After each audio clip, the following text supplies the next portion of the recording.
Welcome everyone to the UUCB 2021 annual congregational meeting. And so we will get started with a welcome and an invocation from Chris Zanoni and Reverend Jeremy Nickel. Jeremy is not with us today, so we have a recorded message and we'll have a couple of these different videos. So we'll start with that welcome.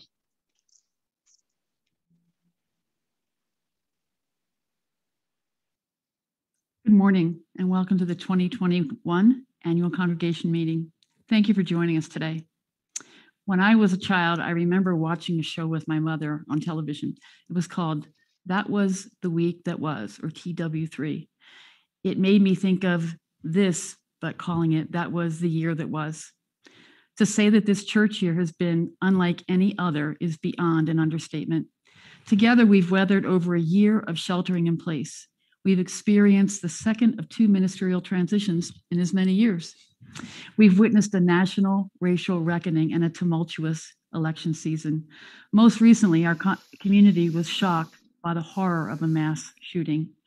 And yet, through all these challenges, we're blessed to have two very talented and qualified ministers and an amazing staff who are supported by strong lay leadership and so many committed volunteers. Together, we want to share with you the work that's been done this year at UUCB. Now I'll turn it over to Reverend Jeremy. Hey, we're both vaccinated. What do you think about a hug? I think it's great. Let's do it. Amazingly, this is one of the very few times I've been able to gather in person with any of you, and it's just a real honor to be here with you, Chris. Likewise. Yeah, nice to be here in the sanctuary as well. This is not a green screen. We're really here. Many of you know some of the story of Martha and Reverend Waitstill Sharp, two of our Unitarian ancestors and heroes who left a comfortable life in suburban Boston to travel into the heart of the Nazi invasion of Eastern Europe on the eve of World War II. There they created an underground railroad that moved thousands of Jewish children safely to the United States. The remarkable thing about this story is that no one involved was one of those larger than life characters that did it all on their own, that none of us could be, that intimidates perhaps even. This story is about regular people, visa clerks and ship captains, hotel workers and restaurant owners, and hundreds of ordinary people who work together to do something extraordinary. After discovering this story and working with the Sharp's grandson, Artemis, for years to get it turned into a movie, I find myself returning to it again and again as a potent metaphor for how we can and will make this world a better place. I think it's only when we stop waiting for heroes and start working with our families, neighbors, and friends that we will change the world. This annual meeting may not feel like one of those moments, but it is. This budget and the work your leaders have done is about continuing to build the world we dream of. This budget is a theological statement. It's an investment in the future. It is hope when hope is hard to find. As we prepare to do this essential and life-giving work, I invite you to hear these words of my colleague Andre Moll, who wrote this blessing in honor of the work of Martha and Reverend Waitstill Sharp. Quote, as we gather together, may we remember, when you share with me what is most important to you, that is where listening begins. When I show you that I hear you, when I say your life matters, that is where compassion begins. When I open the door to greet you, that is where hospitality begins. When I venture out to bring you to shelter, that is where love begins. When I risk my comfort to ease your suffering, when I act against hatred, violence, and injustice, that is where courage begins. When we experience the full presence of each other because of our shared humanity, because of our differences, that is where holy gratitude begins.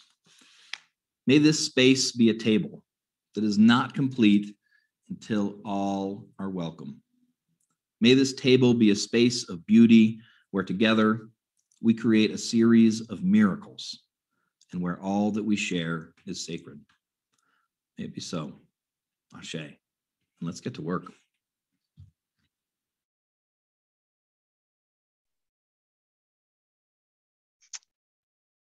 Now, I think we're going to. Good morning. And I call this meeting to order as your moderator. My name is Whitney Wheelis. I've been a member since 2010. And we are going to start with the chalice lighting and opening words from Jim Rao, our president-elect. Thank you. These are words from Kimberly DeBuse entitled, "There Are No Good Opening Words." There are no good opening words written long ago or even recently that capture this moment. We are in uncharted territory, taking up a task our past selves and our ancestors can only imagine, but here we are. We are the people this moment needs. And so let us take up our work in covenant, in faith, in pursuit of healing and holding. Let our work today be fruitful and helpful, despite our fears and uncertainties, despite our anxieties and frustrations. And let us chart this new course that says we were, we are, and we can be again.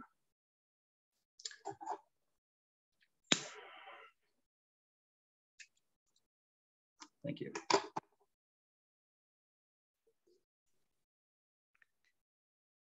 Great. So I'm going to read our mission and remind us why we exist, as well as our covenant of respectful relationships. UUCB's mission is as a beacon of liberal religion. We connect bravely, deepen spiritually, embody justice, always love.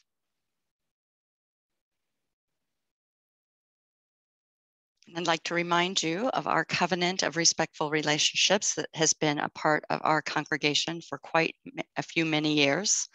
Our spiritual health and growth requires our best efforts to maintain respectful relationships with each other, especially when we encounter conflicts among our members or with our minister or staff. As a member of the Unitarian Universalist Church of Boulder, I covenant to do the following to the best of my ability. And please read along with me. I will treat others in our community with the same love and respect that I would like to receive. I will listen to others with attention and empathy, recognizing that it is as important to understand as to be understood. I will speak honestly and directly with care and compassion. I will honor the rights of others to form and hold differing opinions. I will speak directly with anyone with whom I have a concern. I will focus on the present and the future rather than on the past. And I will keep an open mind and remain engaged in the process of seeking a resolution when conflict occurs. Thank you. Okay, again, our annual meeting is virtual, which is different, not even covered in our bylaws, but there was no choice, right? So we are in a little different world than we typically are. Again, as last year, there will be no voting during the meeting. We are recording the meeting and we will hold the meeting open for a 3-day period for voting following the meeting. And at the end, you'll see instructions. There will be a ballot coming for the meeting. If you wish to ask a question, a point of information, or make a comment during the discussion portions of the meeting, then I ask that you type an R in the chat, which stands for raise hand, and then I will call on you in that order that I see in the queue. So we'll use that queue as the way in which we hear comments. So you'll type an R in the chat, and please keep your comments to less than 2 minutes each time you speak. And Janet Evans is going to help us keep track of the time, and she'll give you a 15-second warning in the chat if needed. And I have heard from Carol Teal, our clerk, who has confirmed that we have a quorum, which was 48, and we have 72 as of now logged in. And of course, some people are doubles in a video screen together. So we have established a quorum. And then I just want to remind everyone briefly that when there is an item that will be on the ballot, we will make that clear with a resolution, and we will ask for a motion, then a second on that item, and then it will be open for discussion. And we will keep that discussion open until someone calls, until we're done hearing the views and or someone calls the question, which means that we call to end the discussion. Okay, so that's what will be happening. There'll be multiple times in this meeting where we will have that opportunity for a resolution that will appear on the ballot. And we've tried to capture the words directly on the ballot in this presentation, so you'll know what you're getting when you get the ballot. Okay. Okay. The first item of business, according to our agenda, is the approval of the meeting minutes from the May 31st, 2020 congregational meeting. And those were provided in that meeting packet. Diana King. Diana, that's a great question. I think we can have a motion and a second in the chat, as long as we just need clarity of who's doing it.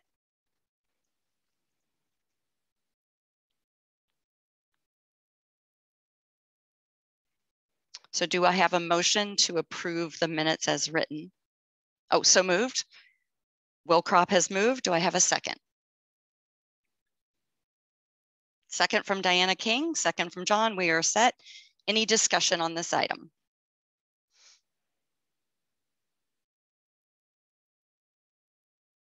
Okay, hearing none, we will move on to the next order of business. That one was an easy early win here. We have a video from Jeremy on In Remembrance. No year is without loss. And sadly, this year we lost several of our beloved friends, members, and former members. Please join me in a time of remembering and mourning as I read the names of those who are no longer with us. This year we lost members Tessa Davis, Jean Gore, Carol Califas, and Carol Stutzman. We also lost former members Margaret Galat and Virginia Ginny Allen Lilliquist Ebeling. Hear these words of Ade Amakraba, claimed by death. We remember these lives. Blessings for a life well lived. Blessings for their peaceful departure. Blessings for their shared friendships. Blessings for their humor and wisdom, for their faithful service in this community. Blessings for their curiosity and zest for life. Blessings for their love and family. Blessings for the known and the mystery. Blessing on these lives. May it be so. Ashe. We remember you.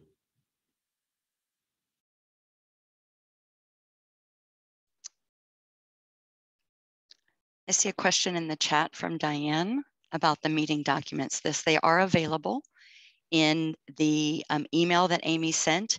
You do have to enter the members section in order to see them. So you have to remember your login to be able to get to those items for the meeting documents, which is where the minutes are, all the various reports, the detailed budget are all available through that. And Chris, do we have any other instructions if people are still having difficulty getting to those documents? I'm not sure what to suggest in there. Will has a great suggestion to put the link in the chat. But again, as you stated, Whitney, you'll need to log on to the member as a member to get to the member documents. Great, thank you, Steve. Okay, next we have the minister's report from Jeremy, Reverend Jeremy Nickel.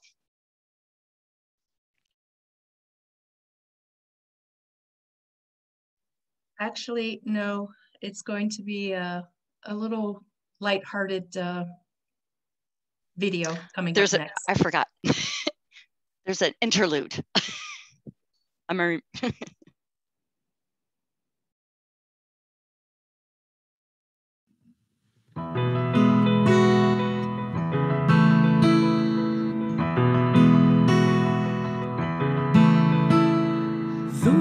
below me I feel no motion, standing on these mountains and plains, far away from the rolling ocean, still my dry land heart can say, I've been sailing all my life now, never harbor or port have I known. The wide universe is the ocean I travel, and the earth is my blue boat home.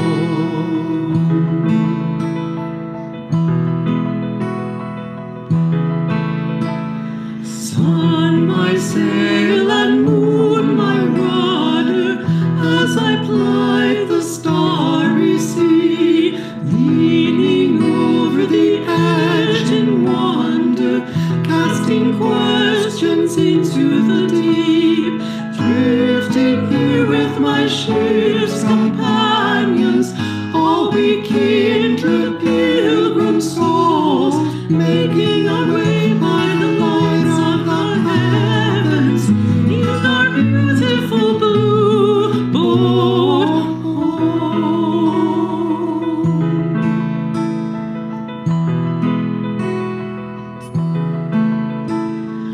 I give thanks to the waves upholding me, and the great winds urging me on. Greet the infinite sea before me, sing the sky my sailor's song. I was born upon the fathoms, never harbor or port have I known. The wide universe is the ocean I travel, and the earth is my blue boat home.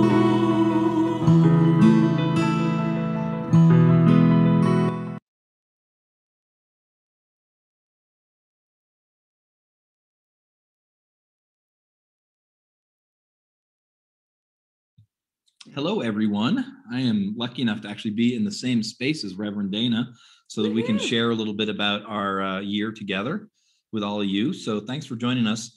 We are going to kind of ask each other a couple questions first before we do a little informal reporting. So Dana, I know this has been the year that we all prepared for in seminary, right? Just like we thought it would be, a traditional year of ministry. Now, everything's been different. Everything's been strange. Some of it's been good, though. Some of it's been beautiful. So I'd love to hear just what's a surprising place that you found connection in this year? Yeah, well, it was really a delight to actually be able to do some in-person gathering. Not very much, though. And it was hard online, as one might expect, with all of our kids. And we had families who didn't join in, but the ones that did, we were actually pretty surprised that we had a lot of fun together. And one of the things I started doing in December is taking little gift bags around to everybody with lots of crafts in it that we could use on Sunday mornings.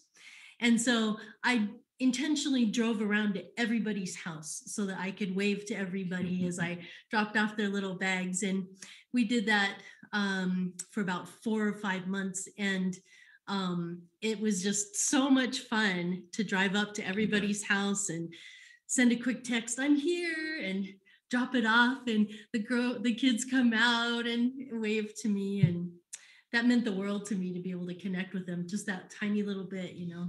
It sounded great. I heard great stuff about the bags. I'm still waiting on mine. Oh, yeah. That's great. I'm glad. It sounded like a really nice way to kind of have some connection and something that people could participate in together. So, that was a new surprise. That was something that was additive.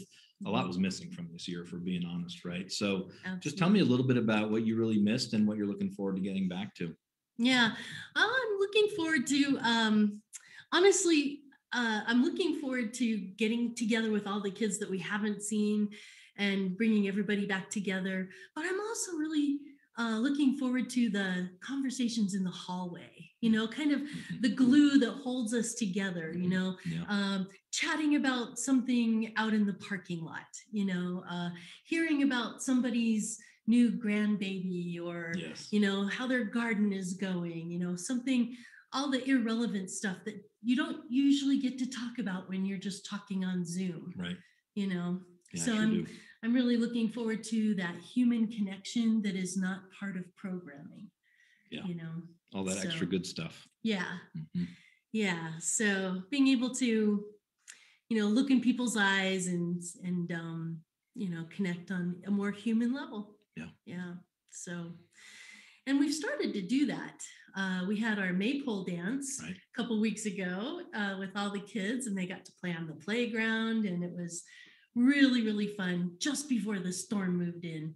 So that was awesome. And we'll be doing a lot more of that over the summer. Yeah. Hopeful tastes of things to come. Yeah, absolutely. Exactly. Good. Yeah. So we've also connected on Minecraft. That was a big surprise. I learned how to play Minecraft. You gave me some good pointers. That was awesome. And who knew that it would be so much fun to connect with the kids in a virtual reality? But we had a blast. And I think we will continue. Yeah. I have to go visit my house in Minecraft now. Do you have any dogs yet? No. The other kids do, though, but they haven't taught me how to have a dog yet. Things to look forward to. Yeah, indeed. So what about you? I mean, what a crazy year for you to be the minister of a church that you've hardly even been in this building and in this particular space, and you haven't been here with all of the people. And what's it been like? And what's been a big surprise? It's been a learning experience. I think the question was, what can we do? There's a lot of stuff we knew we just wouldn't be able to do, like this. We're finally back to this, right? Yeah. But within the parameters, within those possibilities, I think we found a lot of fun stuff to play with. So I'll just focus on worship because I love worship. And I wondered coming into this, how much will we be able to give people those like little tingly moments and really draw people in without them being here with us? Because for me, so much of giving a sermon is knowing that Alan or Chris or whoever is going to have a certain kind of reaction and just being a part of that whole interrelation. So I wondered what would still be there when I was preaching into a camera. Turns out you have an amazing worship team. So they were just so helpful and creative, and we were able to think about ways we could get you to participate, building altars and doing mazes in your home and all that kind of stuff. Just working with that team got me jazzed and really helped me find the ways that we could have fun with worship. So I hope you had some fun with worship. And that was a real surprise to learn how we could do that this year. I think we did it. I think so too. I've loved the worship services. Good. I thought they were great. Yeah. And I think we'll probably continue this sort of hybrid model. So those of you that love to worship now in your PJs will be able to continue doing that.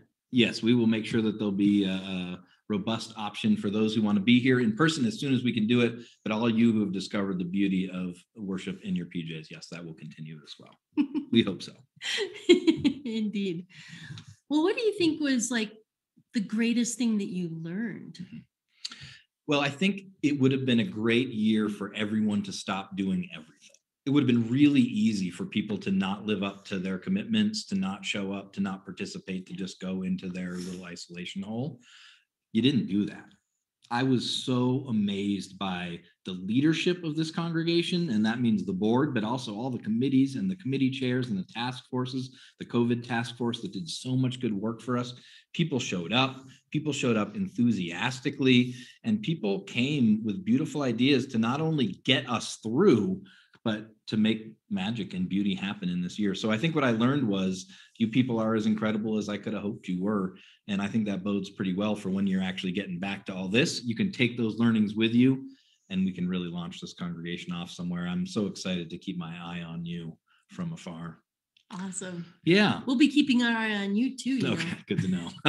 There's no hiding anymore. One of the things that really impressed me, I have to just mention, is how everybody was looking out for each other. Mhm. You know, Yeah. people were like, hey, have you heard from this person or Absolutely. from that person? And can we check in on this person and that person? And the connections ministry and also the pastoral care, the caring committee, all of those folks were checking on a lot of people, Sure. but you were all kind of looking out for each other. And that just was so heartening and so amazing, because that's living our values as well, you know?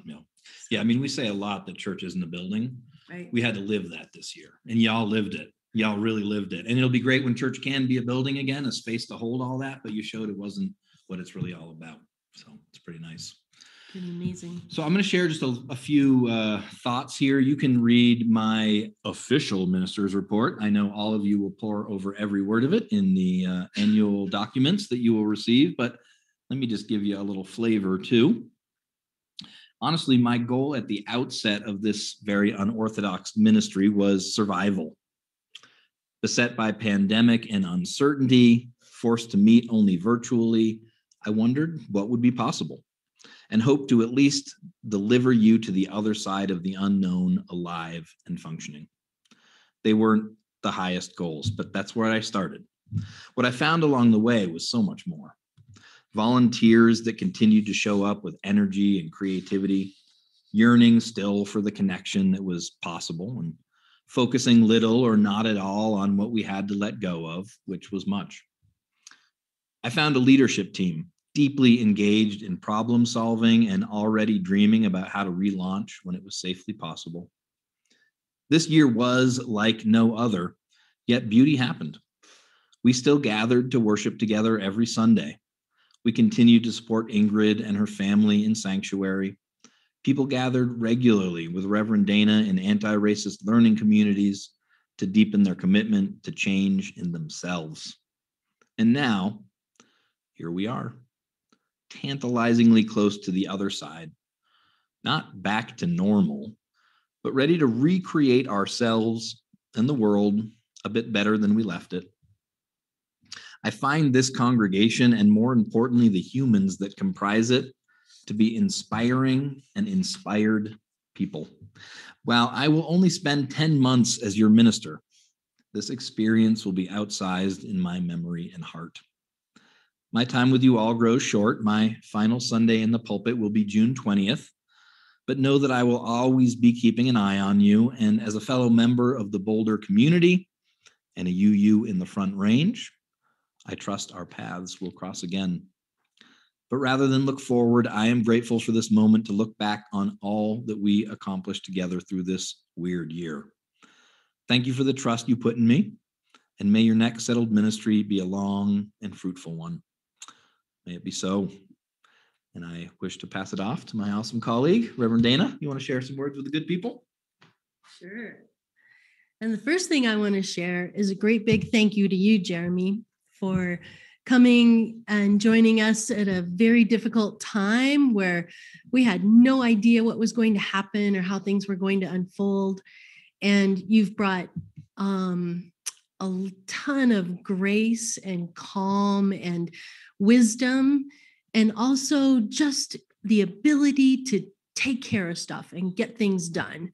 And we needed all of that competency and all of that beautiful spirit that you've brought to all of us. And I'm going to speak on all of our behalves to say thank you. Thank you for the way that you've blessed us this year. It has been powerful. And I've really enjoyed all the worship services, as I mentioned. And of course, this year we were trying to just survive. As Jeremy mentioned, we were just trying to get by. And yet, looking back on it, there have been some amazing moments that I didn't expect. One was with the anti-racist learning communities. We had almost 70 people participating. And I was participating in 2 of those. I was facilitating, and I couldn't believe how powerful the conversations were and how deeply moving those conversations were. I honestly was not sure that was possible on Zoom. And yet we've proved over and over, week after week, that it was. And so I want to thank all the facilitators. We had 9 different facilitators participating, and so I want to give a big shout out to them for doing an amazing job. And we will continue on for a couple more months through May and June, I think.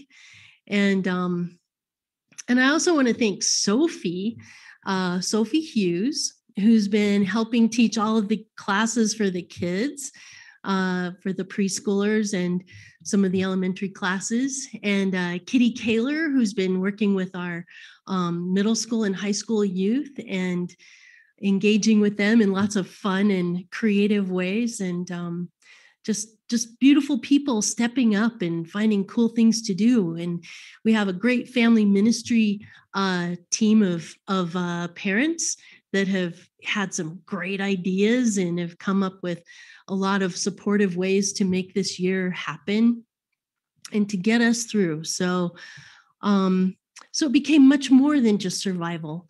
And in the meantime, things have shifted and things have changed, and we've found new comforts and new normals and new ways of doing things just in time for us to start weaving our way back into the door.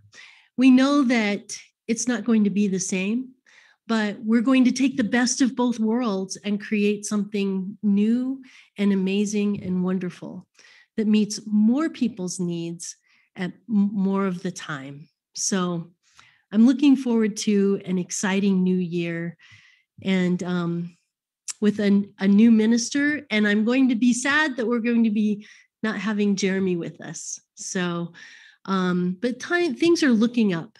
Things were pretty grim there for a while, and I think things are really looking positive and exciting. So thank you for all of the ways that you've made this an amazing year. I look forward to what's next. Thank you to our ministers for the wonderful ministers report. And now we have Christine Zanoni, who will provide the president's report. Hello,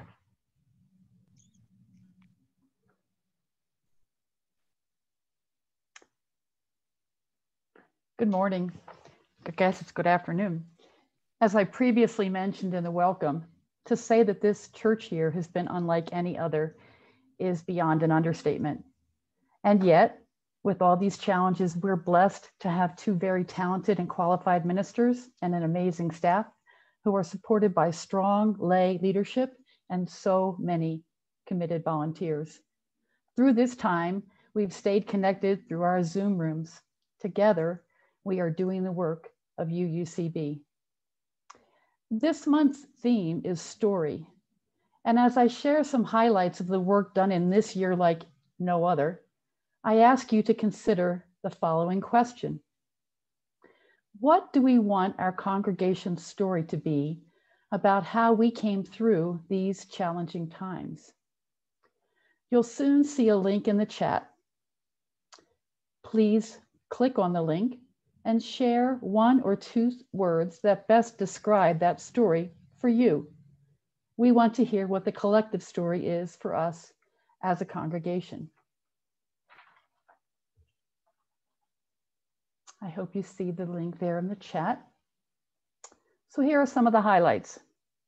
Reverend Jeremy hit the ground running when he joined us at the end of August, acknowledging this is going to be a weird year. In his first sermon, Unknown Unknowns, he spoke of our working together without a map, imagining a world full of possibilities and emerging stronger than before. This year, the Board of Trustees focused primarily on UUCB's first strategic priority, to ensure that our mission, budget, and programs are implemented and maintained in a manner that allows us to call a terrific settled minister who best supports our mission. Recognizing that our budget is a theological statement that needed to be tailored to the realities of this year, the fast-track COVID-19 Budget Review Task Force reviewed and reprioritized the budget's focus. Because of our increased reliance on technology to stay connected, we approved significant investments to upgrade the network infrastructure and phone system, including technology for enhancing future worship services. Board President-elect Jim Rao volunteered his talent and services to design and implement many of the updates.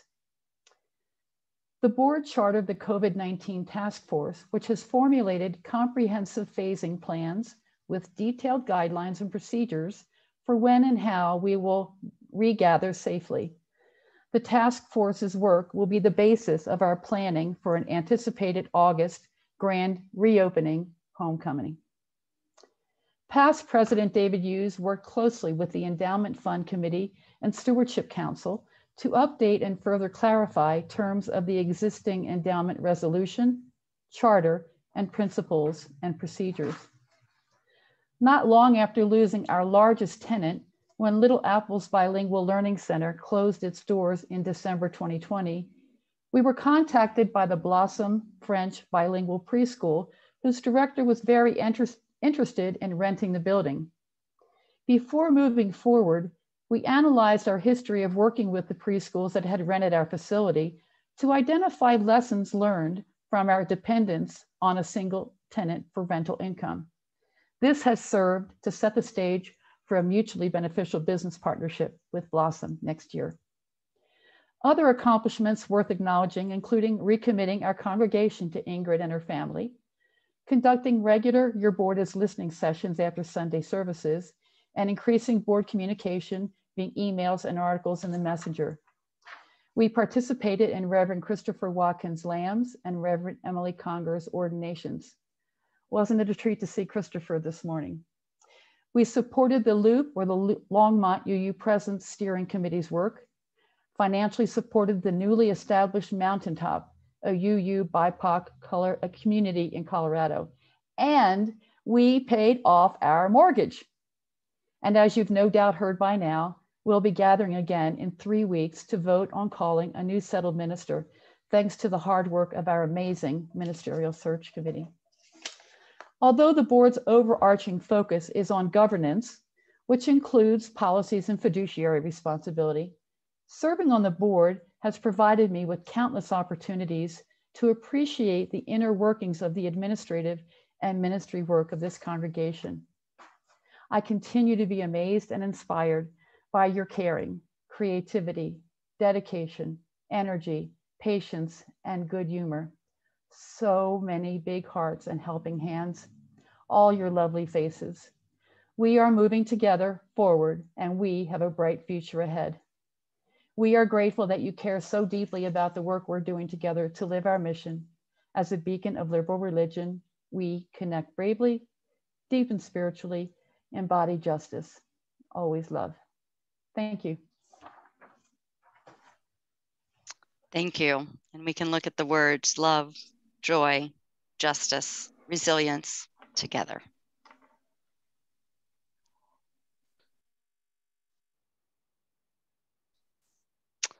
Next, we will have the endowment report from Mr. Alan Davis.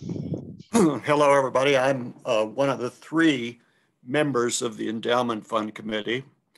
I'm Alan Davis. The other members are Diana Maiden and Tom Dinkenwolf. Let me just say some description of the endowment. It's a fund that was established in 1996 to further the mission of UUCB by funding projects beyond the normal operating budget of the church. And the endowment fund consists of gifts that were made by donors, plus the income from the investment of those gifts. The total of the direct gifts made to the endowment amounts now to just under $350,000. And this is called the corpus of the fund, money that was donated by the donors with their understanding that this money would be invested and not spent. The balance of the endowment fund is currently approximately $612,000, which is what I'm reporting is the average value of the fund for the previous 13 fiscal quarters. So the endowment resolution stipulates that each year up to 5% of the balance of the endowment can be made available each year for projects that further the mission of UUCB by funding projects beyond the normal operating budget of the church. And this year, that amount came to $31,239. So as we do every year, we invite proposals for projects, and we ended up funding 9 projects. No, we ended up receiving 9 proposals and funded 7 of them. So let me very quickly list them and describe them. The first is a project proposed by Building and Grounds Committee for new furnaces for the RE wing. That was for $11,000. The second is an engineering study of our sewer line. Anyone familiar with Building and Grounds knows that our sewer line has perpetual problems. It's always stopping up and overflowing, and it's complicated. So we granted $7,000 to do an engineering study of our sewer. One grant that I think is very exciting is to the worship ministry for $6,000 to enable us to live stream our services when we're back in the Earth Room. So we'll have a camera that can be zoomed, and maybe more than one camera, and a mixing board, and be able to live stream our services to people all over the country while they're happening. A fourth grant is to the Board of Trustees for consultation on planning the reopening of our church in services into the Earth Room. The fifth one is to the Climate Ministry, $1,399, primarily for leadership development. Another grant is to the Board of Trustees to assist in supporting a mountaintop BIPOC outreach, BIPOC being the Black, Indigenous, people of color outreach, and $5,000 grant went for that. $340 is our 7th grant to buy a good scanner for the Archives Committee. And the additional thing that we did, we had supported a grant to Loop, the Longmont UU Presence, last year, and they weren't able to spend any of it because along came the coronavirus, and at the center of their approach is to have dinners together. And so suddenly they couldn't get together at all. So we are making exception and carrying that grant forward so they can spend it this year because they weren't able to spend it last year. So that's my report, and all the documentation and more about it is in the package of materials for the meeting.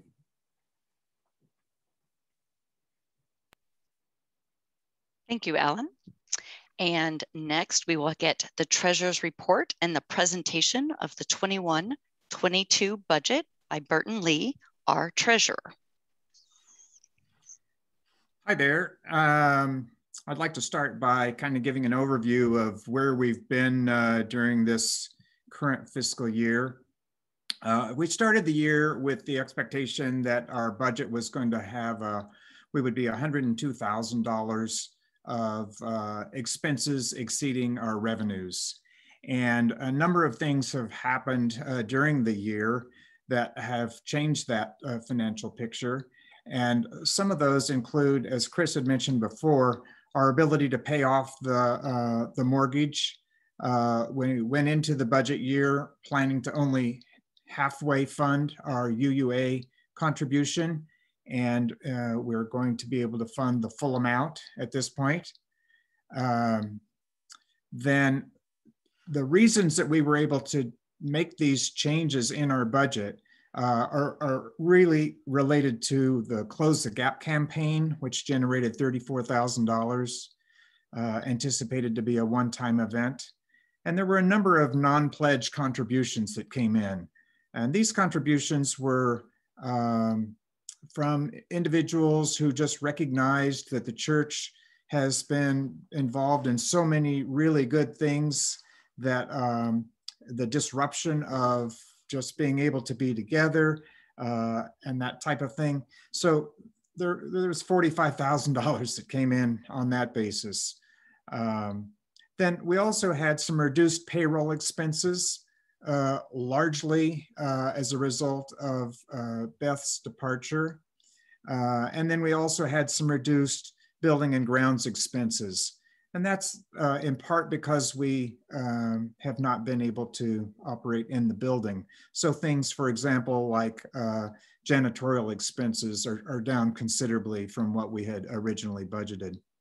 So the net effect of all of that is that we're going to end this fiscal year with a surplus, which is substantially different than what we had anticipated going into this year. So that's a very positive thing.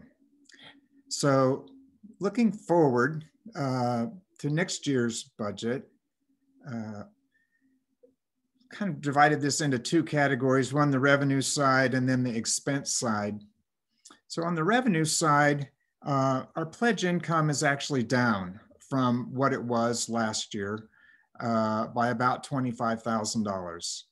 And when we originally put the budget together, as Chris had mentioned, we had anticipated that the preschool would be joining us at an earlier point in time, which would have resulted in about $36,000 of additional revenue. But due to some challenges associated with getting approvals, the state process has slowed down considerably. The preschool is now planning to move into our location and begin operations in May of 2022. So that will give us 2 months worth of revenue. And so that would be $6,000 instead of the $36,000. And we're also anticipating the Fabulous Feast is going to be reintroduced this year. And so overall, we're budgeting for revenue of $399,000. So compared to last year's budget, we are budgeting revenue that's down by about $7,000. So looking at the expense side of things, thank you, Caitlin. So our staff expenses will be running about $330,000. And so those are a little bit higher than they were last year, largely because Reverend Jeremy has been operating at less than full-time, and our new senior minister will be operating at on a full-time basis. And we will be retaining Reverend Dana on a full-time basis as well. There are no anticipated salary increases, although we did make an adjustment in the professional expenses for the ministerial staff to match the UUA guidelines. So those were the changes there. And then we have two categories of expenses that will be not recurring, but we will incur next year. One is we're going to have an audit of our financial records, which we have not done in quite some time. And we also have some moving expenses that are budgeted for the new minister to relocate to Boulder. So those total $16,000. So overall, our budget expenses are $524,000. So when we compare those actual expenses, the budget expenses with our budgeted revenue, 2 or 3 things jump out at us. Caitlin, if you could move on to the next slide, please. it's clear right away that our expenses exceed our revenues by $125,000. The Finance Council and the board fully recognize that this is not a sustainable level of operations, but there are a variety of reasons that we think this is an appropriate course of action. And probably one of the really strong reasons is that we think this is the best way to be able to come back together, support the new settled minister, and have the best opportunity to establish the path that we had been on before COVID began, and back when we had a settled minister. So whenever there is anticipated expenses in excess of revenues, we need to figure out, well, how are we going to pay for that? And so the funding sources actually, we have received a PPP loan last year. This was a loan from the government that has been forgiven. And so that money was given to us for the purpose of maintaining our payroll. The second loan we have taken out and we've been funded for the PPP loan number 2 for $36,000.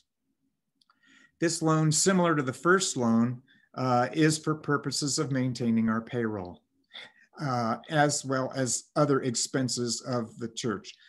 We have not asked for forgiveness of this loan yet, but we are fully anticipating that it will be forgiven, in part because the criteria for forgiving that loan are the same as the criteria for forgiving the loan number 1.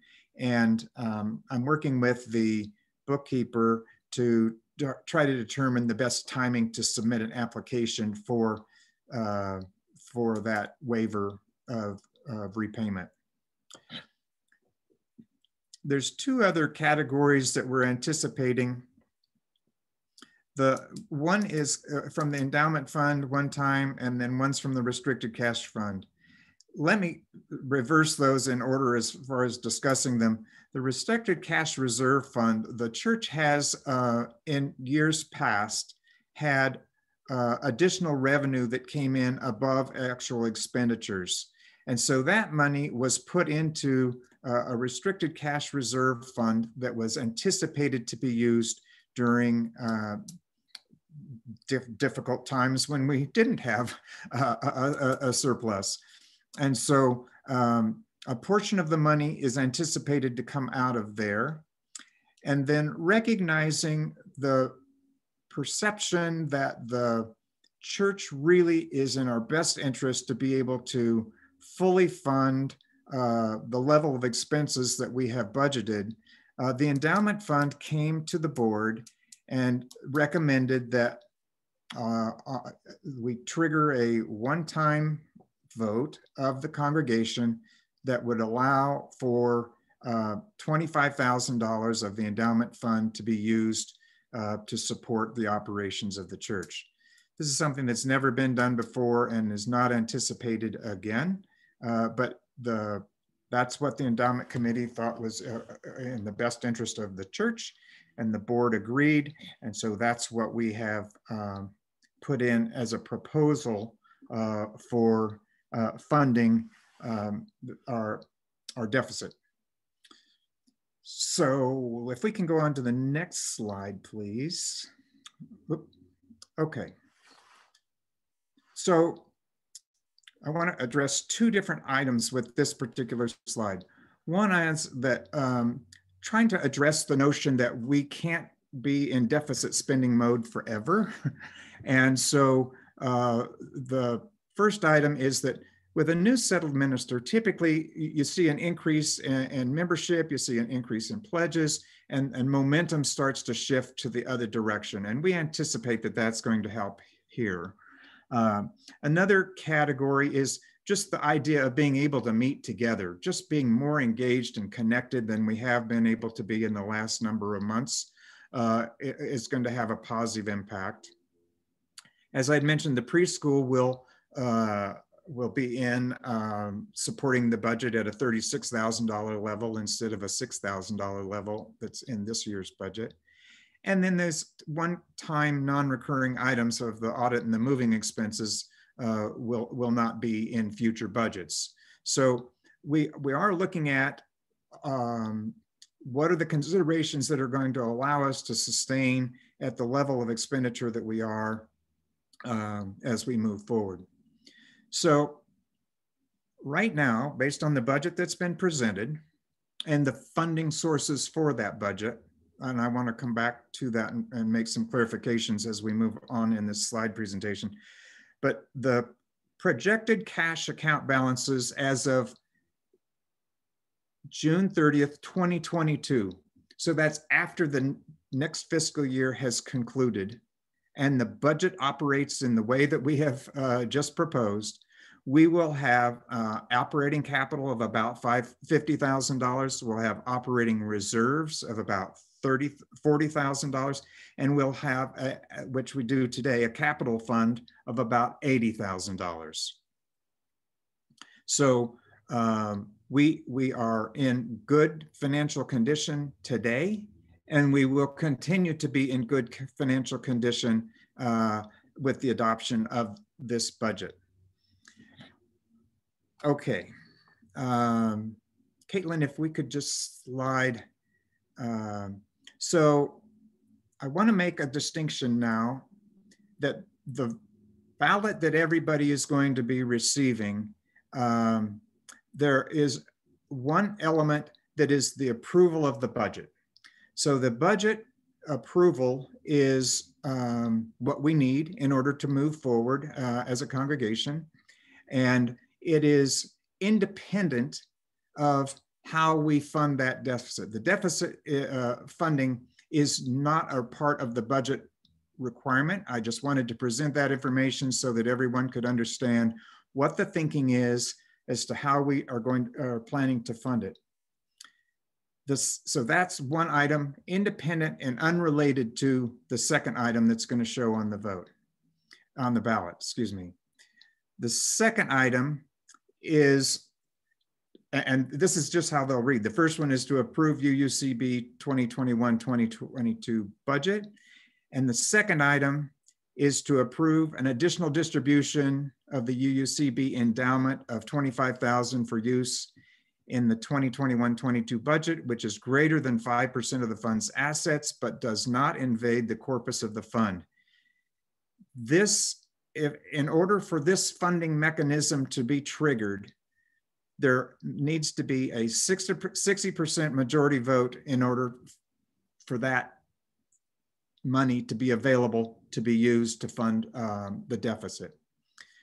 If that 60% is not achieved, then we will still be able to fund the deficit. What will happen is the operating reserves that I had presented on the slide before will be used. $25,000 of those operating reserves will be used to make sure that we are fully funded and still financially sound.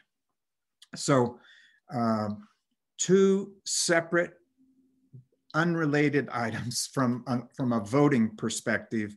They are related from the perspective that the governance of the endowment requires that when there's more than 5% of the funds being used, distributed in any given year, it requires a vote of the congregation, and that's what the second vote ballot item is about.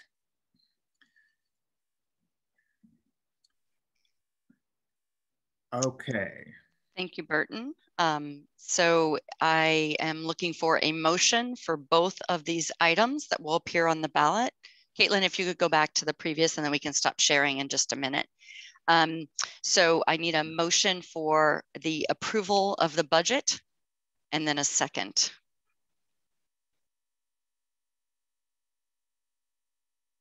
Burton, would you like to motion? I move that we approve the budget as presented. Okay, so Burton has motioned and Heidi Todd has seconded. And is there any discussion? Deb Davies, I see that you have your hand raised. Is this on the item of the approving the budget? You can come off mute. Hi. Is this also, I'm going to keep my video off. Is this also where we discuss whether we think the budget is a little bit too much?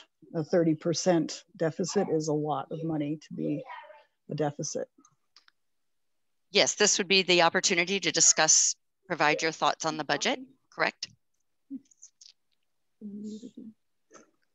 If everyone could make sure that they're muted besides those that are talking.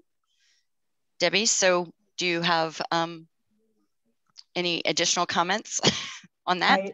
I think that it is a rather ambitious budget, and that I don't agree with going into the endowment for this funding. That's all. So that's that's the second motion in terms of the Okay, endowment right. piece. The budget is the budget that's been put forward with deficit, but showing the expected, Burton, if you want to address that. So, Right. Wait 1 second. So there were PPP number 1 and number 2 of 46 and 36, but one has already been forgiven. Isn't that in this year's 2020-21 budget? That's one question. So the answer to that question is it is not in the 2021 budget. At the time that the 2021 budget was put together, we weren't certain exactly what the criteria even were going to be to have the loan forgiven. And so it was not put into the budget intentionally, but those criteria have now been published, and that loan has been forgiven.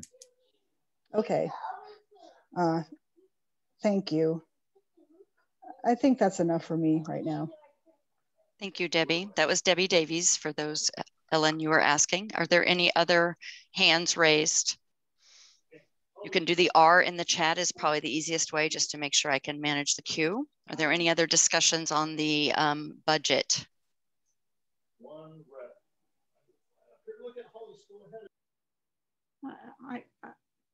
I think they've. Ellen, are you wishing to say something? No.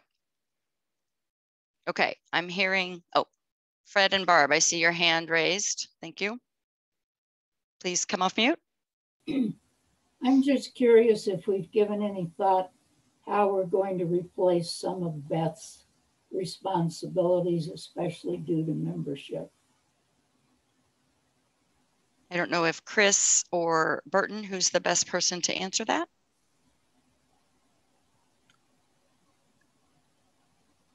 It has been discussed. The board's discussed it, and it's my understanding, and Kathy, you might mean to correct me if I'm wrong, that the new minister is really going to come in and help us to define exactly the roles that need to be fulfilled within the congregation and the staffing that's going to be needed to accomplish that. And there very well might be some shifting around of responsibilities, but clearly that's one area that has been not receiving the level of attention that it did when we had a full-time person there. Makes sense. Any other comments or discussion on the budget?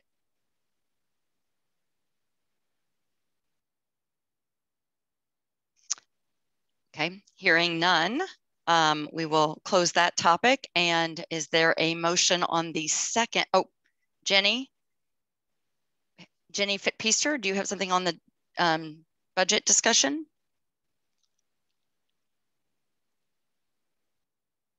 Sorry, two of us on one computer. That's okay. I did it right. My question was similar to the past one, but in a slightly different perspective, in that we're approving 2 full-time ministers with minimal support staff, and that just seems like an unbalanced budget decision.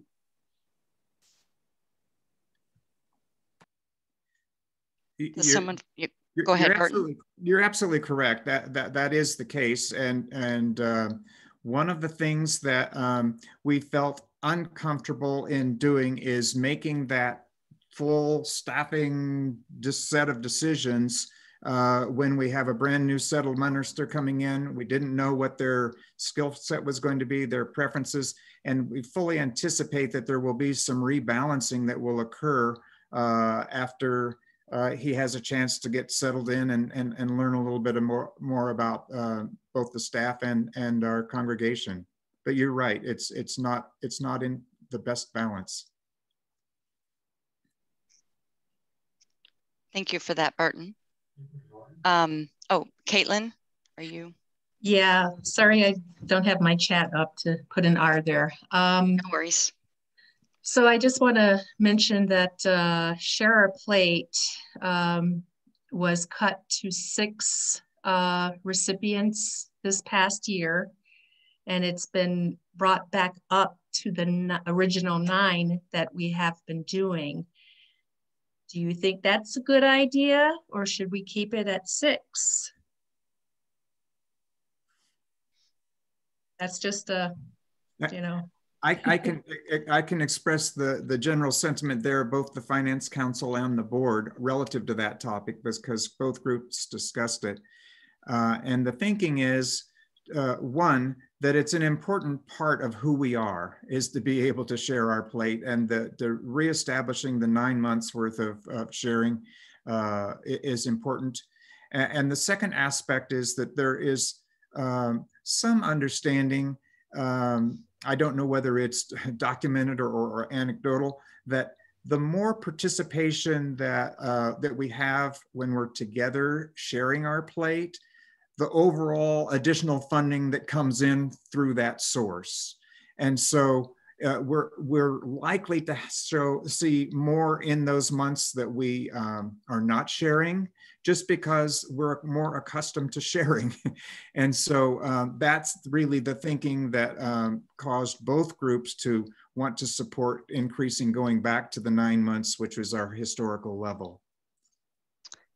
Thank you, Burton. And there's a question from Alan Davis in the chat. Does the budget total that was presented, including the salary and benefits of the director of music, so Deborah's Barry O'Lee's position? Yes, it does. Thank you. Any other final discussion items for the budget specifically? Then we'll get to the second topic. Okay, seeing none, I have a motion in the chat from Sharon Ballou to move to approve the one-time distribution from the endowment of $25,000. I have a second from Will Kropp. And now again, please try to use the R in the chat, or if you have the capability to do the raise hand, please, you can use that. I'll keep track of the queue, but not everybody can use that raise hand. So you can definitely use the R, type in R in the chat. And I'll recognize Peter Holt, please. Come off mute, Peter. Thank you. Yep. I think a little history may be necessary as background for this whole issue. I attended the budget forum via Zoom on May 9th, and so I would have a better understanding of the church's financial condition after an extraordinary year. I also attended the third forum this last Thursday, May 20th. During the presentation on May 9th, Burton indicated that the congregation would be asking for the proposed withdrawal of $25,000. The monies requested would be in addition to the authorized annual distribution. This year's distribution awarded to the committees and the board of the trustees for various projects was approximately $31,000, as stated. In 1996, the Board of Trustees approved a resolution to establish an endowment for the church. At that time, the church had significant financial limitations and was experiencing unanticipated expenses. Gifts coming into the church were consumed by operational expenses. Sherry King, a retired financial planner, was president of the board, and Stan Stefancic was our interim minister. They felt the church would benefit from the establishment of an endowment which over time would supplement the budget by providing additional resources for the church. An endowment resolution was drafted by Sherry, sent to a Boulder law firm for review, and approved by a vote of the Board of Trustees. I feel the endowment fund established at that time was a true restricted endowment. Peter, that's your 2 minutes, friend. I'm going to ask for some forbearance. Please do. But if you can, keep your comments short. We have other people in the queue as well. Two of the more significant items in the resolution governing the endowment stand out clearly. The annual distributions from the endowment fund were not to be used for operating expenses, and distributions were to be divided 75% for physical plant and defined as buildings and grounds, such as capital improvements, renovations, and debt reduction, and 25% for outreach in the support of the wider mission of the Unitarian Universalism. Amendments, another key provision states, quote, permissible amendments might include changing the number of members of the endowment fund committee. There could be no amendment to its general provisions in regard to distribution of the income or treatment of the corpus of the fund. It is understood that this fund is intended only for purposes herein indicated. And it is for this reason that I think that the proposal cannot be voted upon. As a member of the endowment committee for 6 years, I understand the challenge of balancing the terms of the endowment with the wants and needs of the church. However, I feel the 1996 endowment is binding, and the board did not have or endowment committee did not have the authority to alter its major provisions. The request for money to balance the budget is based on the terms of the board's updated resolution, which has been posted on the site, and therefore I cannot support it. I believe a vote in favor of this one-time request will set a precedent and be interpreted as an endorsement of the posted updated endowment resolution. I'm sympathetic to the stress placed on the budget by COVID, the ministerial surge, the loss of preschool income. However, I feel there are other ways the money is required to balance the budget. Peter, that's 4 minutes, friend. Thank you. Thank you. Thank you, Peter. We now have Laura McGuire up next. Hi. Yeah, so quick comment, and thank you, Peter. I suppose I'm coming from it from a different angle, which is more just that I want to thank the endowment committee for making this motion. I do think it's the right thing to do. Obviously, it is highly unprecedented and unusual, but I think these are the times that call for it. I feel that this proposal is in keeping with the spirit of abundance that will sustain our church, and that it is frankly in keeping with our mission as well. So I just want to say I support this resolution, and thank you to the endowment committee for looking at this, even though of course it is a very unprecedented issue. Thanks, I'm done. Thank you, Laura, I appreciate that. Virginia Black.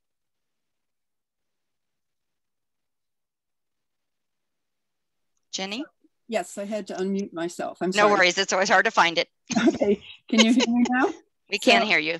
Thank you. So I'm Jenny Black. I've been an official member of UUCD since 2010 when I moved to Colorado from New York. And I've served as a membership VP and participate in several groups within the church, including landscape gardening and climate action ministry. But today I'm speaking as a member of the Archives Committee and a concerned member of the congregation. So these have been unusual times, and I think communication has been affected. This request is that the congregation approve $25,000 from the endowment funds to cover anticipated operating expenses. As pointed out, the use of these funds was not allowed in the original 1996 resolution under any circumstances. And I confirmed this fact by doing some research in the archives after the budget forum meeting on May 9th, because I was puzzled by the basis of the request. In my research, I found that the request appeared to be based on an updated endowment resolution that we received in the information package for this meeting on Friday. As far as I know, this is the first time that this has been presented to the congregation as a whole. I respect the work that was put into this update, but feel that the time is not sufficient for most members of the congregation to fully inform themselves on the background and possible impacts of this move. I would therefore respectively request, and will make a motion if that's necessary, that this vote on the request for $25,000 from the endowment fund to pay for anticipated operating expenses be tabled or deferred until members of the congregation have had sufficient time to read and understand all of the documents upon which the request is based. The necessary background information is available on the member's site and includes the 1996 endowment resolution, the 2017 policy manual section on the endowment. 2 minutes. I would like to speak for maybe 30 more seconds, please, to finish this list of what's available. Yes, please. Thank you. The 2017 policy manual section on the endowment that describes the principles of operation of the endowment committee, and the 2018 charter of the endowment committee. Also on the member site are 3 documents relating to the updated endowment resolution, the resolution itself, which we have received, and the updated operating principles and updated charter of the endowment committee. These were listed on the membership site as separate items, but seem to have been recently removed. However, links to all 3 can be found in the board meeting minutes of February 17th, 2021, the meeting at which the documents were approved by the board. And those minutes include additional information on the reasoning of the board on this issue. So I thank you very much for your consideration of this request. And if a motion is necessary, I am perfectly willing to make that motion. Thank you, Jenny. Allison Turnside is next. Hi, Allison Turnside here. Can you guys hear me? Yep. Okay, great.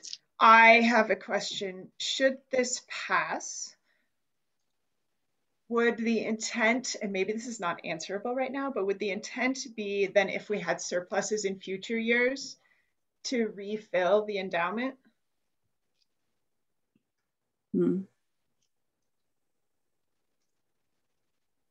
I guess that's a Burton question. Yeah, so that has not been a part of the discussion. It just hasn't been a part of the discussion. It could be in the future, but that's not been a part of the discussion at this point. Great, thanks.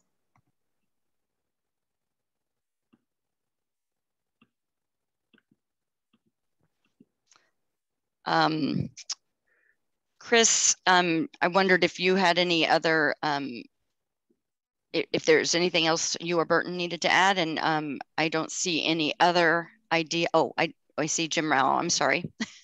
I looked away from the chat for a moment and realized there's a hand. So Jim Rao and then Tom Dakenwolf will be next.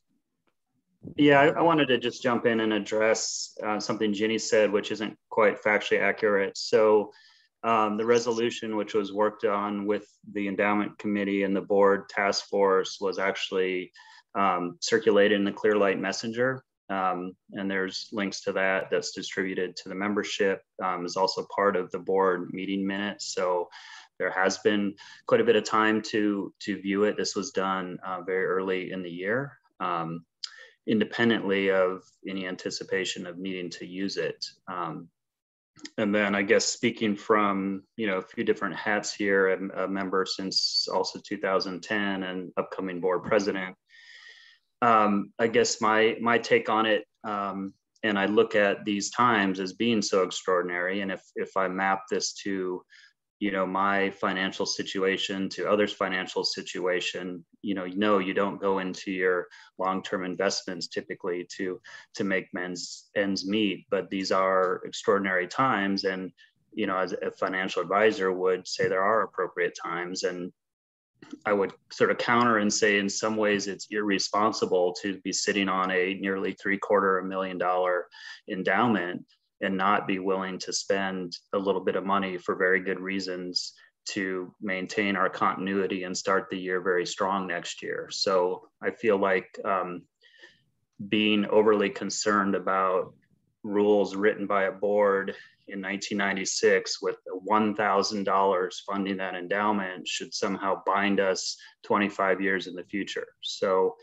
you know, without getting into a lot of legal precedents, you know, binding a future board or future congregation is not something that can be done. There's precedents in local and other governments along those lines. So in fact, what the very robust revision that was done is quite in depth. In fact, is requiring votes from the board to go into the fund. So I feel in many ways it's a much stronger endowment resolution now, and that this is an appropriate use of it. Thanks. Thank you, Jim. I now recognize Tom Dinkenwolf. I just wanted to say that as one of the 3 members of the endowment committee, I very much appreciated Allison's idea of just asking if $25,000 might be put back into the endowment. And while Burton correctly stated that was never discussed or really contemplated, I do want to make the statement that the endowment takes their role very seriously in maintaining the trust of past, current, and future donors to the endowment, that we will be good stewards of their capital. And it was explicitly reaffirmed in our rewrite that we will not invade the corpus, the principle, as in the money that donors have given. We only give out of the growth, the retained earnings and the growth. And so that, and the only exception to that is if the church is going to be dissolved. And at that point, there requires a 66% majority vote of the congregation if the church is being dissolved, actually ending. That is the only circumstance that we could ever go into the principle. And so I just want to reiterate how important it is for us to function as an endowment that does not go into the principle, to honor the trust of past, current, and future donors. And with that, noting, as Jim noted, the exceptional times with the 1 in 100 year pandemic, that this is a very special circumstance. We do not want to set a precedent of going to the endowment for operating expenses at all.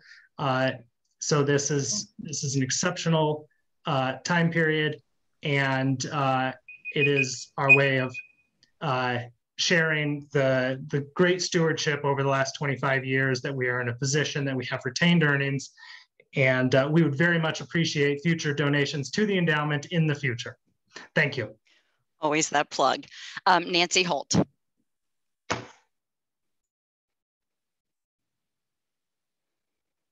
You have to come off mute, Nancy.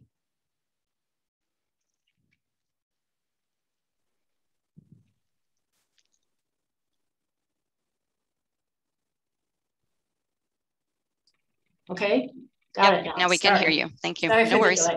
My name is Nancy Holt. I've been a member of the church for a long time, and I had early in the life of the endowment served on the endowment committee for 6 years. I share with Tom the importance of honoring the intent and generosity of the donors to the endowment. The major contributions to the endowment, probably about $270 of the $355, were made in those early years. I spoke with those major donors, and I believe truly that it is because of that 1996 endowment with its restrictions that they were comfortable leaving their money to the church.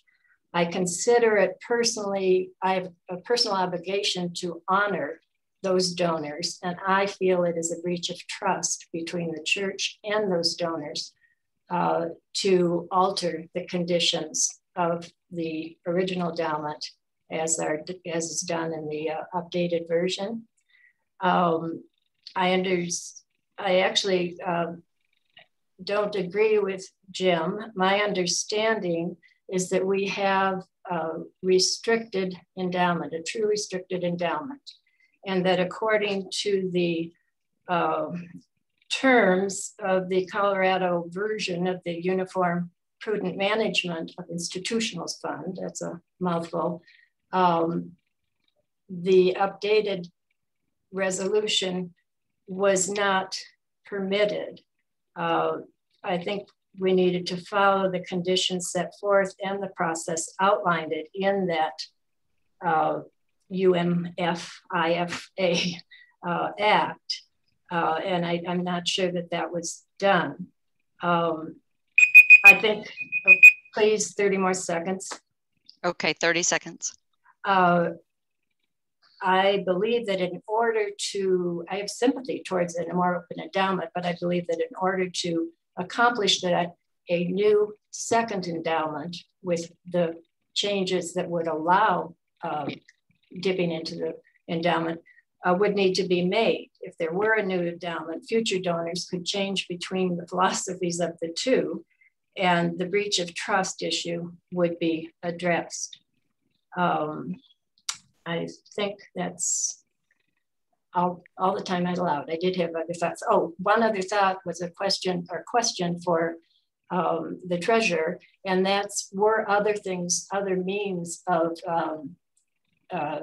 bridging the gap considered in addition to the $25,000 request.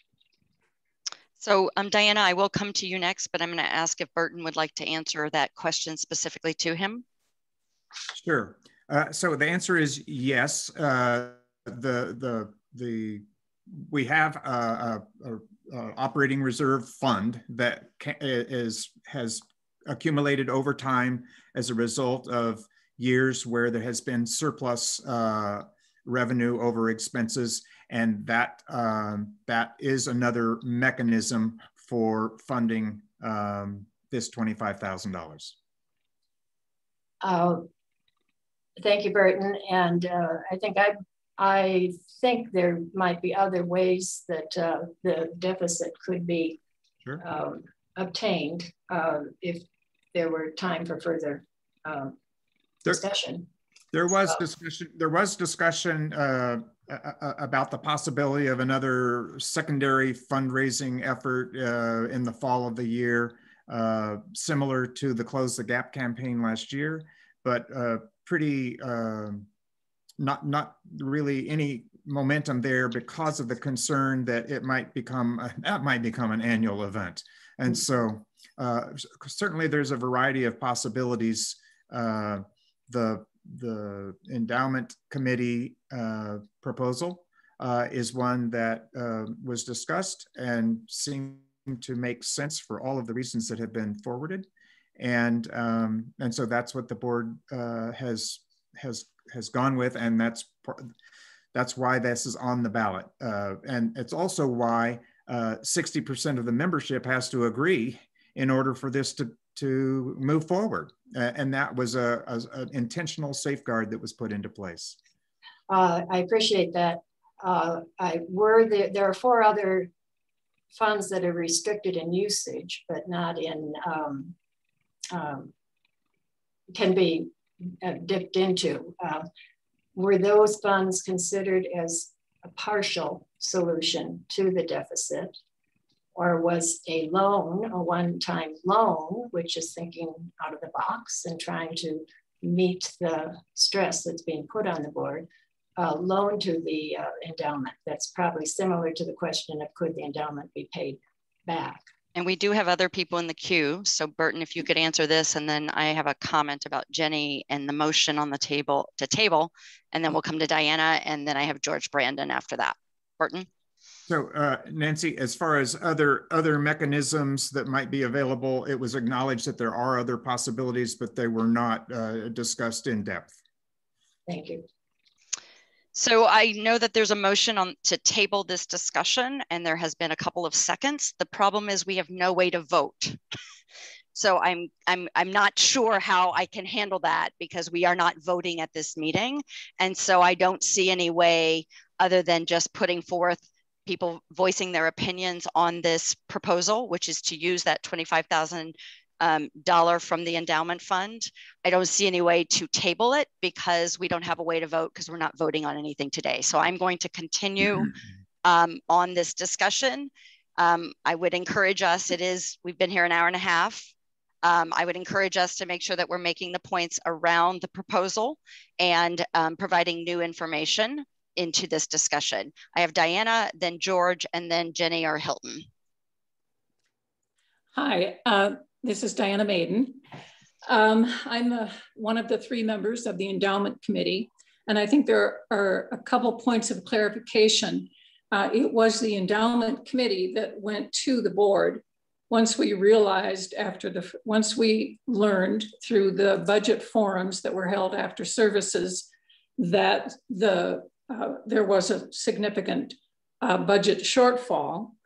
That triggered endowment's concern and first discussion within our committee about the possibility using the authority granted through the revised documents that shape endowment we use that to approach the board and ask for a discussion with them about ways in which endowment might be able to assist.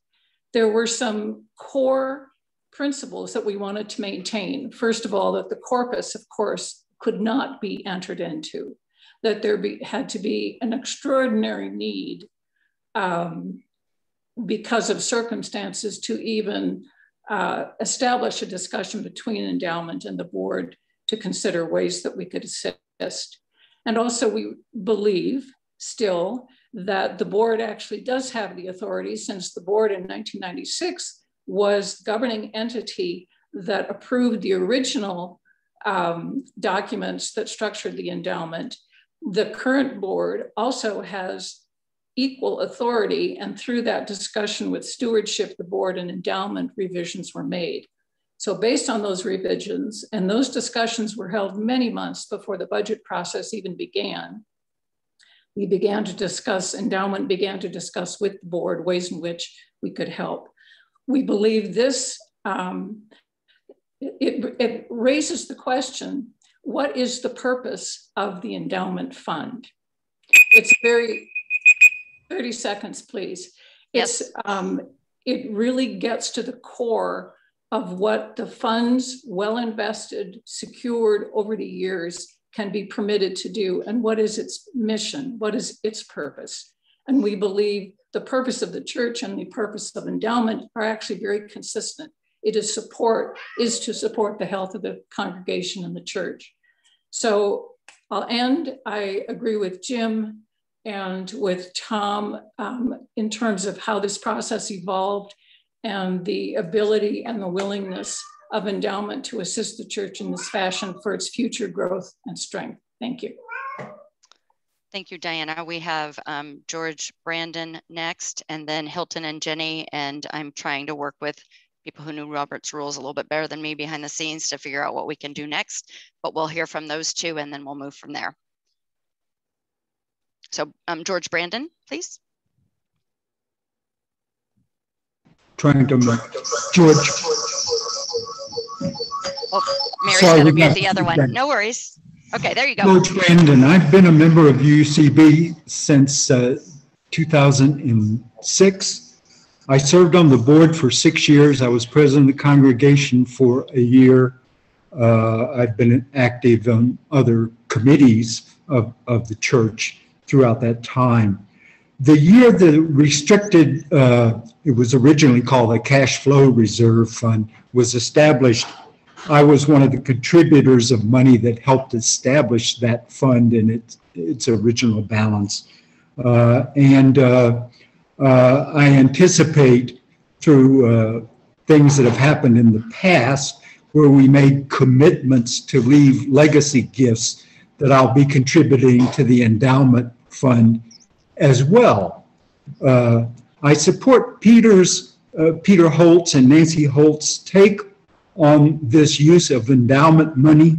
I was surprised to see the resolution, which I did not see when it was discussed by the board, to use it to cover what's clearly an operating expense. In establishing the cash reserve fund, I believe it's what it's called now, our intent was to cover shortfalls in operating income and to cover cases where the budget needed some help from a reserve fund, with the idea that that reserve would be replenished when better times came along. So I think it's clear that the original endowment commitments were not to use endowment money in any way for operating expense. And you have the restricted or the cash reserve fund to use. That's all I need to say.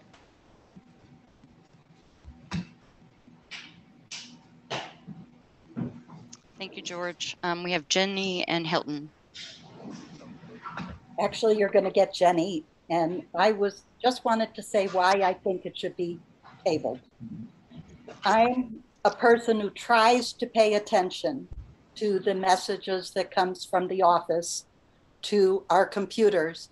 And I missed all mention of this and connections to the links that we were supposed to pay attention to.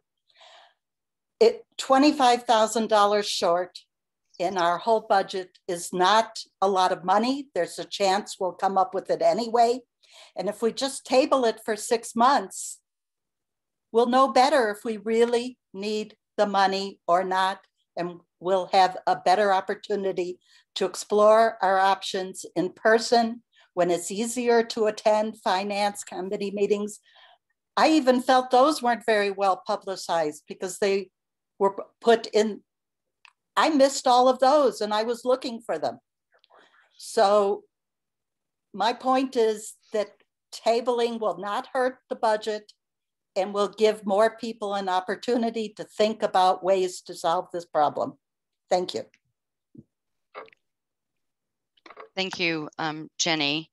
So Will is helping me try to confirm about the motion of tabling. Will, do you want to come off mute for a moment and let me mute. Hi guys. Let me mute. Wait. Oh, Kate, let me. I'm sorry. Okay. We've got two computers. We got dueling computers. Yep. Okay. So Will's going to help me with some parliamentary rules, and I need to. Oh, were you saying something?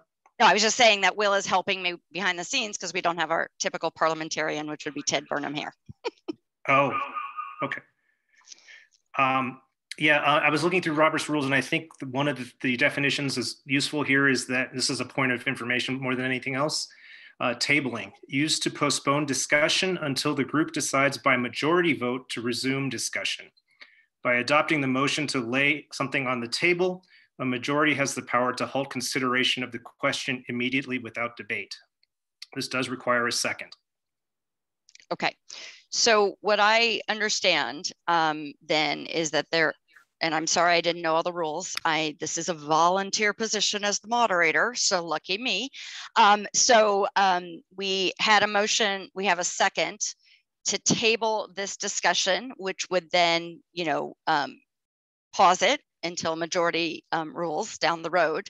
So I think if we, what that means to me, how I understand this is if 50% of you or more, so there are 60 screens right now, if 30 or more of you say that we should table this, then it will be tabled. But if more than 60% say don't, if less than 50%, then we continue with the discussion and it's already been motioned and we'll finish out that discussion. I think we've heard many different views on this. So I don't know the best way to do this other than raise hands. So if everyone can please go off video, go on video. I said that backwards. Everyone go on video. And I'm going to need you to hold your hands up high so that I can see the hands and see, wait, I need to explain what we're voting for. Otherwise you might put your hand up for the wrong thing. So let's be clear on that. So if you want to table, and Jim, I'd like you to be a second counter for me. If you want to table this discussion on the 25,000 endowment award, or whatever it's called, distribution, then you will raise your hand. So if you want to table the discussion, which means it will not be on the ballot, raise your hand. You need to hold it up until I say I'm done counting. Hey, Whitney, when will it be resumed if we table it? If we table it, that is an unknown thing. Okay. Okay, so please raise your hands and hold them up. And don't use the raise hand feature because other people have their hands up for other reasons. I need you on video for me to be able to do it. Does this mean it will not come to a vote it will not be on the ballot that people are voting on?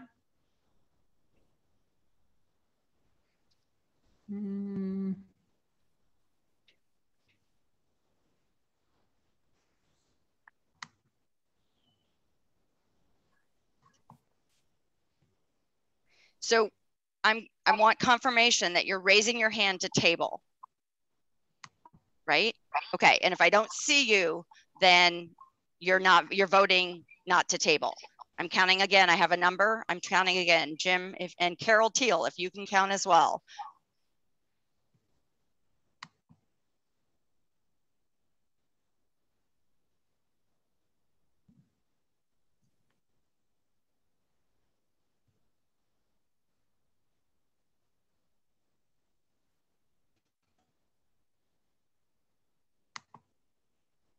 Whitney, please note that there are 3 of us here voting.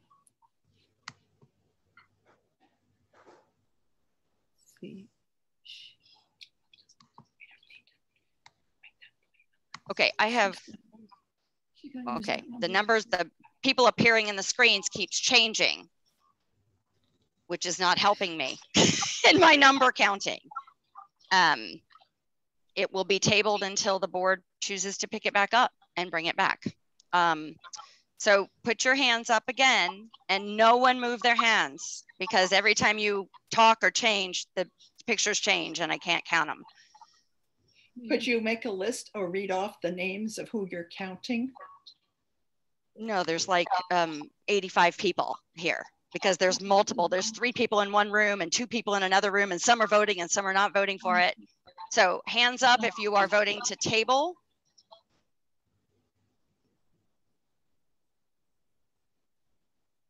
I think I'm on the table. You see, look at this. The 6 before us are all have their hands up.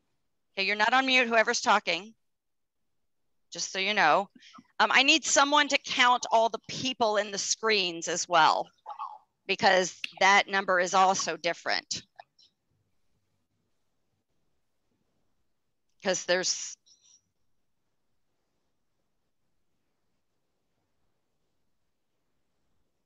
just diligently going one by one. John's my last one on this page. John.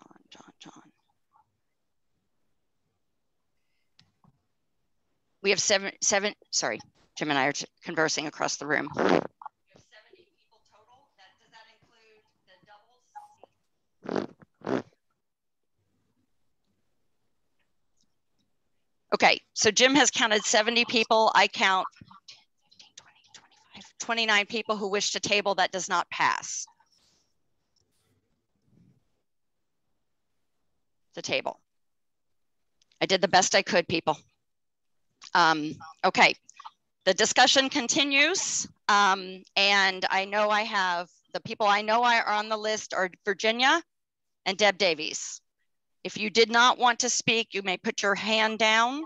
If you do want to speak, that's the order I have right now, is for Jenny again and Deb Davies, or Jeff Davies, I'm not sure who. Okay, thank you very much, Whitney, for going through that thing. Sorry, it was a little hard. I really appreciate that. It was actually close.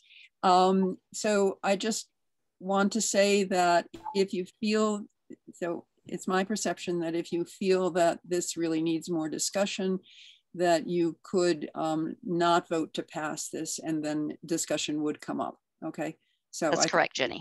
Yep.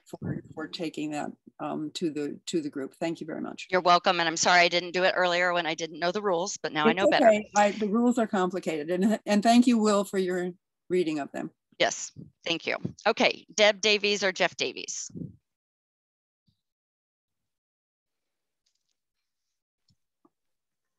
Hello, everybody again. I agree with Peter and Nancy and Ginny about the endowment's original intent was to have something that was outside the purview of operational expenses. And that trust that people gave to this endowment fund over the years was, for all intents and purposes, to be able to fund things that the operational expenses of the church were unable to do at the time. So this $25,000 shouldn't be taken from the endowment. We should find another place for it. And that's it. There's a long and storied history around the endowment, and it's important that people understand that. And I too didn't know about the board resolution to change the terms of the endowment. That's it. Thank you. And I have Lillian and then Allison. Lillian, are you wishing to say anything? If so, please come off mute. No, I'll pass. Okay, thank you, Lillian. And I have Allison Turnside. Hi. Has some of the money to make up the budget gap is coming from the restricted fund? Have we sort of worked our way through that before we're going to the endowment? Or are we leaving some in there according to this proposal? And if so, like, what's the reasoning for that?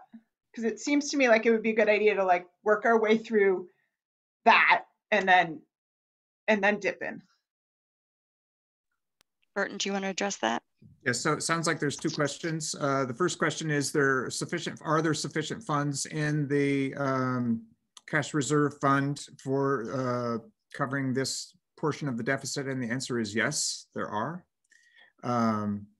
And so the second question is, then why aren't those being used instead of the proposal for the endowment? And I think that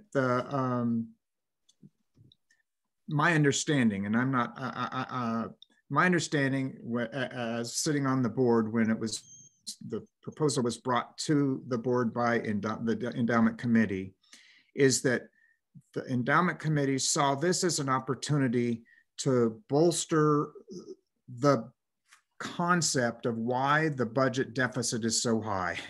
The things that we're funding with the budget expenses are exactly what endowment thinks needs to be funded, and they wanted to show their support by proposing this one-time situation.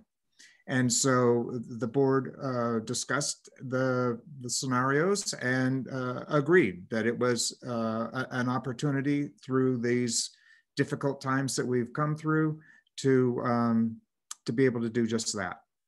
And so that's others might have additional thoughts as to what that reasoning was, but that's my recollection.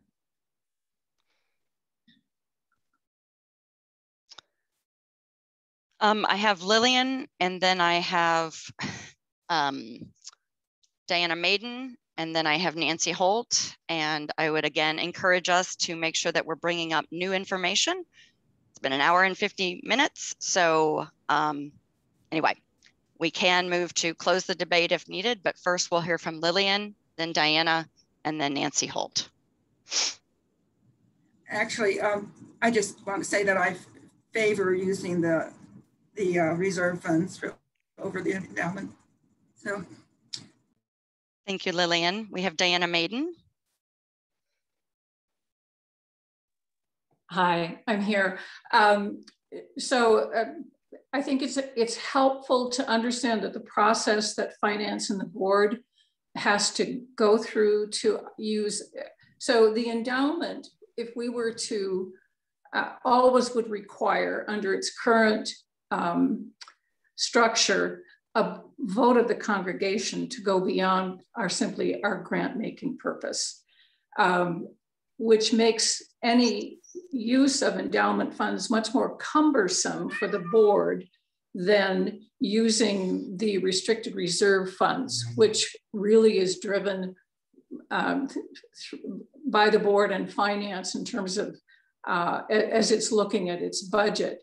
So I think that's actually a procedural process that establishes some wisdom in keeping some funds in the restricted reserve so that the board has flexibility in terms of how it can move money around and spend and meet our obligations in terms of expenses of the church.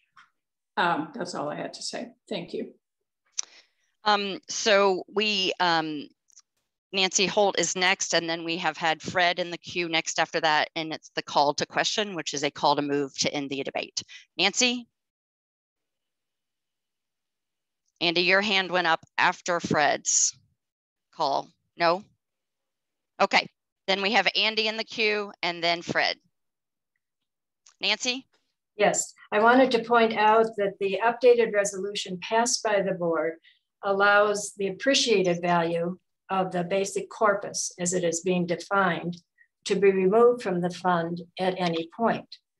If 350 is the approximate value of the donated monies, then there's roughly $300 or $350 of value in the appreciated funds. If you take the endowment down to $350, it's actually a death threat for the endowment. An endowment has to survive on the appreciated value, not only to keep up with inflation, not only the initial donations. It survives on appreciated value and additional gifts. So I just wanted to mention that. Thank you, Nancy. Andy Burgess. Hello, everyone. As the past treasurer for 5 years, going through two very difficult cycles of budget shortfalls and insufficient income to meet the expenses, drawing down the restricted cash flow reserve fund to zero will, if that occurs and we have to vote on endowment funds, we will not be paying bills. We will not be paying salaries. We will not be able to meet our, I should say, there is the strong potential that we will not be able to pay the bills that are due in a given month. And so that is why I think it is not the best idea to draw the restricted cash flow reserve fund down to zero before taking something or considering removing some funds from the appreciated balance of the endowment. Thank you, Andy. Sorry about that in the queue. It's hard to keep track. Next, we have Fred Cole. Fred Cole, you made a call. I moved to call a question. Okay, I need a second, which the call to question means that it ends debate. We have a second from Ray Knutson. So the motion was from Fred Cole to call, and then a second from Ray. We do need a 2/3, seriously. So we have to vote again, and that means everybody has to keep their hands up and everybody has to stay on video. In order to end the debate, we have to, if you want to support the call, which is ending the debate, then it takes a 2/3 majority, as I understand it. Okay, so Carol, Jim, counters, if you are agreeing to move to call in the debate now, raise your hand, please.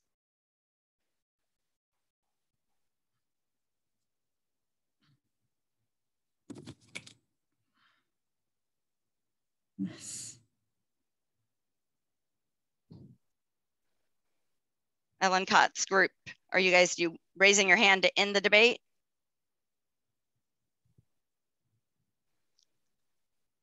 Okay.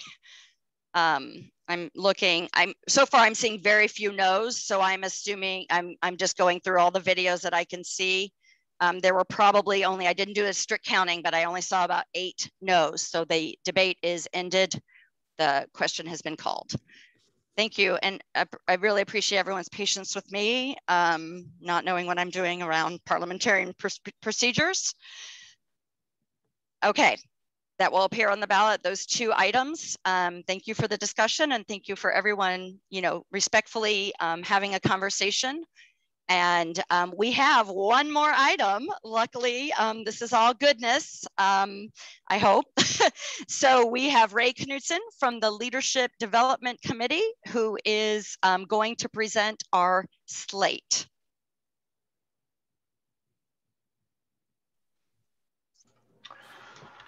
Yeah, I'd like to make a motion to not have anybody on the board this year. Can we discuss that? No? He's teasing. Okay. All right. Well, I'll do it straight then. I just had to lighten it up a little bit. Good Lord. Anyway, yeah, it's my turn. I won't take that personally, Ray. I'll try not to. Good. No, I'm just kidding. So yeah, thank you. And I first want to start out by acknowledging the really outstanding members of the Leadership Development Committee, leader itself not included. It's really been a great group of people. A lot of good ideas, a lot of discussion. That includes last year also. We came up with this wonderful search committee, and I'm going to extend it back to that year also. And I feel very good about the list of folks that we've got here. And I also feel very good about the members of the church. We had affirmative responses from, I'll just say from everybody we asked. And that's pretty impressive when you think about it. We do have 3 members rolling off this year. Sharon Ballou off the Leadership Development Committee. Sharon Ballou, Michaela Caldera, and myself. And we have 2 new members. I'm sorry, they're not new. They're on the committee, but they're staying on the committee, and that's Whitney Wheelis and Susan Secord. And as you're going to see in another chart, if it's not up there already, yeah, we got 2 excellent new members joining. So that's all goodness. Going to the chart, you've already stole my thunder, but I'll just go ahead and read what's there anyway, because we had so much joy out of getting these folks. Will Kropp is our president-elect nominee. I always use the word nominee, but I've yet to see anybody actually voted down. So anyway, future president-elect. Board trustee candidates, Steve Todd and Allison Churnside, pardon me. And then Ellen Kotz has agreed graciously to be the clerk of the congregation this coming year. And on the next slide, have we got it up there already? Great. Dorothy Ciarlo has joined or will join the Committee on Shared Ministry. She's just a delight to work with, and I know you're going to thoroughly enjoy her. And then, as I mentioned, we have 2 new members coming on for the Leadership Development Committee, John Cuddington for a 3-year term and Robin Miller for a 3-year term. And I don't think there's anything contentious about my part of the presentation here. So hopefully— Other than if you would like to make the motion to put this slate forward for approval. Yes, please do. Okay, Ray Knutson has motion. Do we have a second? Fred and Barb have seconded. And is there any discussion?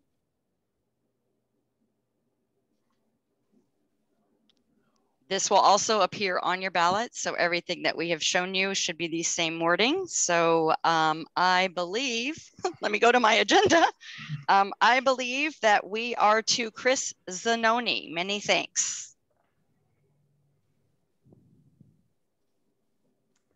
Hi, everyone, again.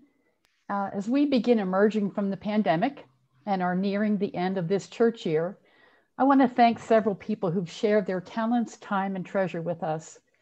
First and foremost, thank you to this amazing board. who steered us through this wild ride through countless Zoom meetings and emails. David Hughes, Jim Rao, Burton Lee, Rob Leland, Sharman DeRostkar, Sarah Volman, and Ed Self. Reverend Jeremy and Reverend Dana also joined us regularly. You all rock. 2 officers of the congregation, Treasurer Andy Burgess, and Secretary Ed Self, are completing their current service as officers. As Andy mentioned, he served as our treasurer and on the Finance Council for 5 years. And Ed has documented all of our board proceedings and related matters for the past 2 years. Many, many thanks to both of them. Our new treasurer, Burton Lee, is completing his 3-year term as a board trustee and has agreed to serve as our treasurer through the next church year. I can tell you that I was able to sleep well, knowing that Andy and now Burton were at the helm. Our past president, David Hughes' schedule should open up considerably once he finishes his 2nd time serving on the board. Thank you, David, for sharing your many gifts with us. David isn't able to join us today as he and his family are at daughter Lindsay's graduation from Fairview. Rob Leland is completing his term on the board and will also soon be moving back to Albuquerque and the position of Sandia National Laboratories. We will miss his thoughtful presence on the board. In addition to serving as chair of our awesome ministerial search committee, Kathy Edwards has been an invaluable resource to the board this year while still wearing her personnel committee chair hat and helping us with contracts and other human resources related matters. And although this is outside the board scope, we want to acknowledge Jenny Feaster's involvement in Sanctuary Now and Immigration Ministry since 2011. Jenny has recently stepped aside to be involved in other areas of the church. Thank you, Jenny. Special thanks to the team who brought you this meeting, those on the screen and those behind the scenes. And thank you all for sharing your gifts with us. Thank you. And now we have Jim Rao to bring us our closing words. Thank you. Words by Cynthia Landrum: to be true, be well, be loving. We leave this gathered community, but we don't leave our connection, our concerns, our care for each other. Our service to each other, to the world, and to our faith continues. Until we are together again, friends, be strong, be well, be true, and be loving. Thank you, everybody. Thank you, everyone. Again, the meeting is not being closed because it will be open for the voting. If you have any problems or challenges with the ballots, please do reach out to Amy Zen, our office administrator, and we will make sure that that is taken care of. And I want to echo what people have been saying in the chat in terms of the appreciation for the conversation today and in Covenant, and for our ability to listen to each other and be patient with your moderator who, you know, it's a hard job. So thank you all. And I look so forward to those days of being in person, seeing each other, and certainly at our next annual meeting, our next congregational meeting, which will be the settled minister vote, which will be in June 13th. Thank you. We can stop recording, Janet.